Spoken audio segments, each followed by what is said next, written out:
Doctor, கொலஸ்ட்ராலுக்கு மருந்து என்ன? Cholesterol என்ற ஒன்றை வைத்து உலகம் முழுவதும் இன்றைக்கி மருந்து கம்பெனிகள் நிறைய மருந்துகளை விற்று வருகிறார்கள். குறிப்பாக லிபிட்டார், கிரெஸ்டார் நீங்கள் எல்லாம் பார்த்துருப்பீங்க. இந்த லிபிட்டார் எத்தனை பக்க விளைவுகளை கொண்டது என்று நீங்கள் பார்த்தால் ஒரு பெரிய பட்டியலே உண்டு. முதலாவது உங்களுடைய லிவர் பாதிக்கப்படுகின்றது. இந்த லிவர் முக்கியமான ஒரு உறுப்பு உடம்புல. இந்த லிவர் தான் பித்தத்தை சுரக்குது, அதே சமயத்தில் கொலஸ்ட்ராலை உற்பத்தி பண்ணுது. நாம் நினைக்கிறோம் சாப்பிட்றதுனால கொலஸ்ட்ரால் வருதுன்னு நினைக்கிறோம். இது ஒரு தவறான கண்ணோட்டம். கொலஸ்ட்ரால் என்ன, கொலஸ்ட்ரால் என்பது என்ன அப்படிங்கிறத நீங்கள் தெரிஞ்சுக்கிட்டீங்கன்னா இந்த தவறை பண்ண மாட்டோம். கொலஸ்ட்ரால் உடம்பு உற்பத்தி பண்ணக்கூடியது, உங்கள் லிவர் உற்பத்தி பண்ணக்கூடியது, உங்கள் உடலுக்கு தேவையான ஒன்று.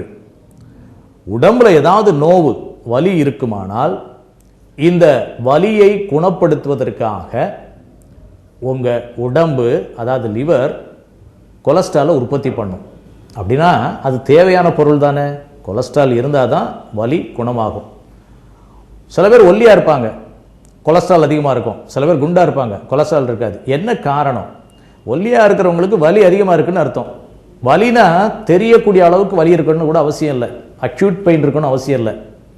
மைல்டு இன்ஃப்ளமேஷன் இருந்தாலும் அது வலி தான். உதாரணமாக எப்போதும் அலுப்பு முறிப்பாங்க. அப்படி இந்த அலுப்பு முறிக்கிறது வந்து மைல்டு இன்ஃப்ளமேஷன். உடம்புல வாயு தொந்தரவு இருந்துச்சுன்னா இந்த அலுப்பை கொண்டு வரும். எண்ணெய் தேய்ச்சி குளிக்கிற பழக்கம் இல்லைன்னா அலுப்பு இருக்கும். இந்த அலுப்பு மைல்டு இன்ஃப்ளமேஷன், ஒரு மிதப்படுத்த முடியாத, மிகைப்படுத்த முடியாத ஒரு வலி. இந்த வலியை அது ரெஜிஸ்டர் பண்ணிக்கும். லிவர் வந்து நமக்கு பாடியில் ஒரு வலி இருக்குது, குணப்படுத்துறதுக்கு நாம் கொலஸ்ட்ராலை உற்பத்தி பண்ணுவோம்னு சொல்லி உற்பத்தி பண்ணிக்கொண்டே இருக்கும். இதனால தான் கொலஸ்ட்ரால் அதிகமாகுது. இப்போது கொலஸ்ட்ராலில் 2 வகைன்னு சொல்லி நீங்கள் சாதாரணமாக சொல்கிறத பார்த்துருப்பீங்க. ஆக்சுவலாக கொலஸ்ட்ரால் வந்து கொலஸ்ட்ரால் தான். இந்த கொலஸ்ட்ராலை தூக்கிட்டு போகிறதுக்கு 2 வெஹிக்கிள் இருக்குது உடம்புல. ஒன்று ஹெச்டிஎல்னு சொல்லுவோம், இன்னொன்று எல்டிஎல்னு சொல்லுவோம். இந்த ஹெச்டிஎல்ங்கிறது பிக்கப் ட்ரக்னு சொல்லலாம். எங்கேயாவது இருக்கிற கொலஸ்ட்ரால், இப்போ இங்கே நிறைய இருக்குன்னு சொன்னால் அதெல்லாம் எடுத்துகிட்டு வந்துடும், அப்படி பிக்கப் பண்ணிட்டு வந்துடும். அப்போ நீங்கள் ஆரோக்கியமாக இருப்பீங்க. எல்டிஎல்ங்கிறது ஒரு டம்பிங் ட்ரக்னு சொல்லலாம். கொண்டு போய் அதை அங்கங்கே டம்ப் பண்ணிடும். அப்போ அது ஆபத்தான ஒரு விஷயம். ஆக கொலஸ்ட்ரால் வந்து கொலஸ்ட்ரால், அதை தூக்கிட்டு போகக்கூடிய 2 வெஹிக்கிள் தான் வித்தியாசமானது. அதனால் ஹெச்டிஎல் அதிகமாக இருக்கணும் அப்படின்னு நம்ம சொல்கிறோம். தமிழில் ஒரு பழமொழி உண்டு, இளைச்சவனுக்கு எள்ளு, கொளுத்தவனுக்கு கொள்ளு. உடம்பு இளைக்கணும்னா எள்ளு சாப்பிடுங்க, இளைச்சி போயிடுவீங்க, அவ்வளோதான். கொளுத்த உடம்பு குறையணும்னு சொன்னால் குதிரைக்கு போகக்கூடிய கொள்ளு இருக்குது பார்த்தீங்களா, காணம்னு சொல்லுவாங்க. ஃப்ளாக்ஸீடையும் சேர்த்துக்கொள்ளலாம், அது அந்த ஜாதி தான் அது. இதை கொதிக்க வச்சு தண்ணீராக குடிக்கலாம். இன்னும் எளிதான வழி இருக்குது.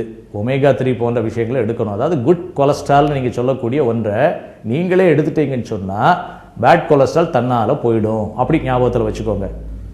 So intaking of good cholesterol will eliminate the bad கொலஸ்ட்ரால்னு ஒரு பாயிண்ட்டை நீங்கள் மனசில் வச்சுக்கிட்டீங்கன்னு சொன்னால், என்ன இதிலெல்லாம் குட் கொலஸ்ட்ரால் இருக்குது? ஒமேகா 3 தான்.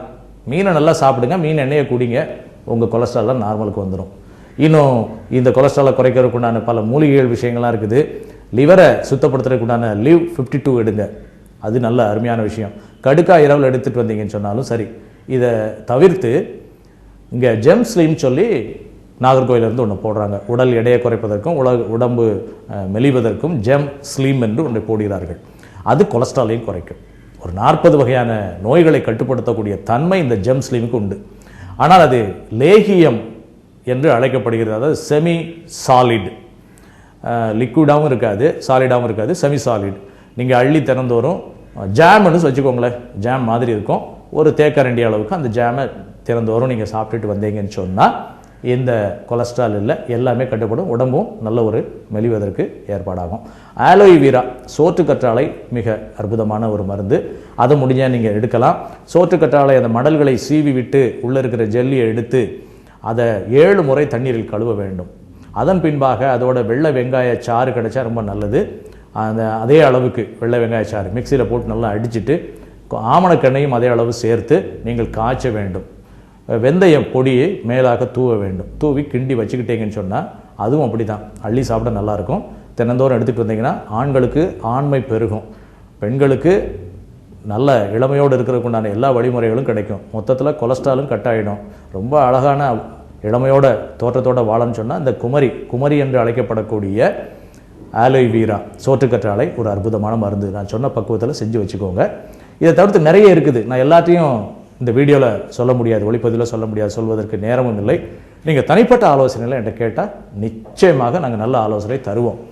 இன்னும் உடற்பயிற்சி தேவையா அப்படிலாம் இருக்குது. மூச்சு பயிற்சி தேவை. உடற்பயிற்சி என்பதை விட நன்றாக ஆழ்ந்து சுவாசிக்கக்கூடிய தன்மை தேவை.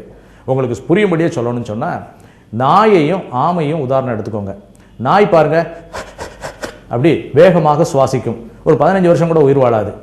ஆமை ஒரு மூச்சை இழுத்து விடுவதற்கு 1 நிமிஷத்துக்கு மேலே எடுக்கும். மெதுவாக இழுத்து மெதுவாக விடும். அது 400 வருஷம் உயிர் வாழும். இதிலிருந்து தெரிஞ்சுக்கொள்ளுங்க, மனிதன் ஆமை போல ஆழ்ந்து சுவாசிக்க கற்றுக்கொண்டாலே நோய்கள் இல்லாமல் நீண்ட ஆயுளை பெறலாம். நீங்கள் நாய் மாதிரி சுவாசிக்காம ஆமை மாதிரி சுவாசிங்க. மற்ற விஷயங்களை அறிஞ்சு கொள்றதுக்கு எங்களை அழைக்க வேண்டிய தொலைபேசி இலக்கம் 4161509416. மீண்டும் 4169950416. இந்தியாவில் நீங்கள் அழைக்க வேண்டிய தொலைபேசி இலக்கம் 9362728808. வணக்கம்.